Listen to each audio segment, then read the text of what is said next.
Welcome to another episode of English Word of the Week。 このミニシリーズでは学校ではなかなか習えない英単語を毎週紹介していきます。エピソード5では weeaboo という単語を紹介しました。今日紹介する英単語は meta です。meta という言葉は独立した単語として英文の中で使われているのは耳にしたことはないかもしれませんが、接頭語として、つまり他の単語の前に付属した状態ではどうでしょうか。例えば metamorphosis という言葉は変化という意味を持ち、生物学では変態という意味の専門用語です。ちなみにこの変態は性的盗作を指す言葉ではありません。metamorphosis という単語における meta は変わるという意味を持ち、morphosis は形という意味のギリシャ語の単語に由来するため、metamorphosis は形が変わることを意味します。もう少し馴染みのある単語から探してみると metabolism という言葉があります。日本語ではこの言葉はメタボリックシンドロームまたはメタボリック症候群という医学用語として近年普及しました。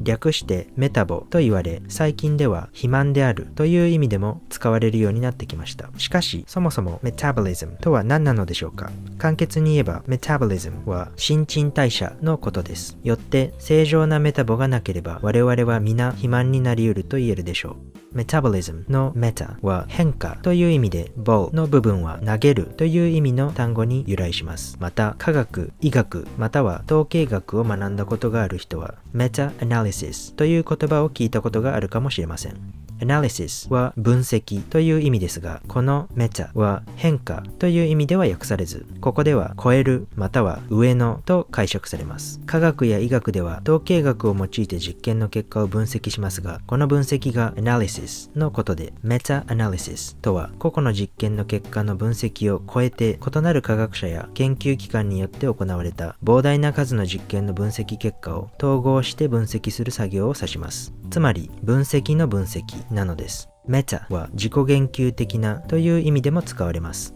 自己言及という言葉自体、普段あまり耳にしない単語です。自己言及は英語では self-reference と言い、自らを指す、つまり自分で自分のことを語るという意味です。ただ、語るという言葉には語弊があるかもしれません。なぜなら self-reference 自己言及は言語を操ることができる人間のみに可能なことではなく、例えば言葉を語ることのできない絵画や学問についても自己言及的だと言えるからです。具体的な例を使って説明しましょう。例えばある絵画の中にその絵画自体が描かれており、その中にもさらに同じ絵画が含まれているという構図を見たことがあると思います。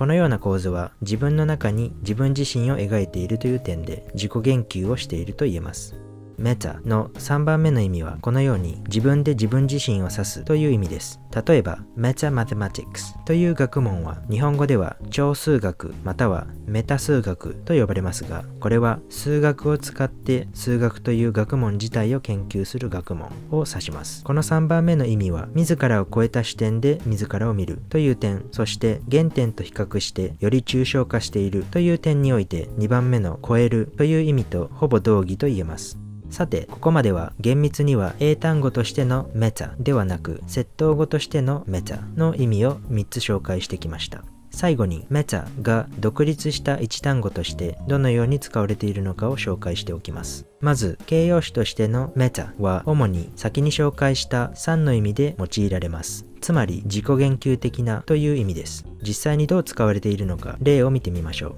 う。Facebook で見つけた記事の見出しです。Google's AI software is learning to make AI software。Google の AI ソフトウェアが AI ソフトウェアの作り方を学習している。この見出しに対して MIT Technology Review は So Meta とコメントしています。このコメント So Meta は AI が AI の作り方を学習しているという自己言及的な状況に言及したコメントとして解釈できます。続いてこの記事の題名です。The most meta TV shows of all time。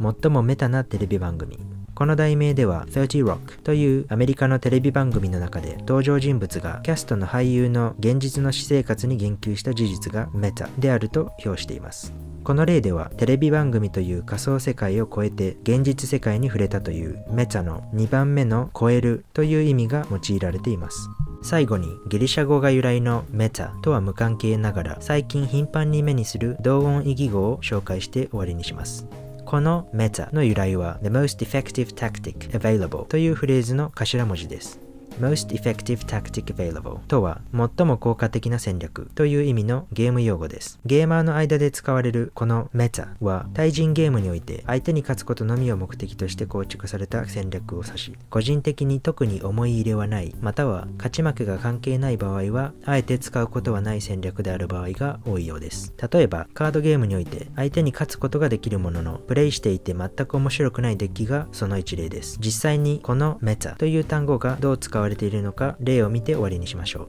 う。This deck has got to be the strongest counter to the meta that has ever existed. このデッキは今までのメタ対策デッキの中で最強に違いない。今日はここでおしまいです。また次回。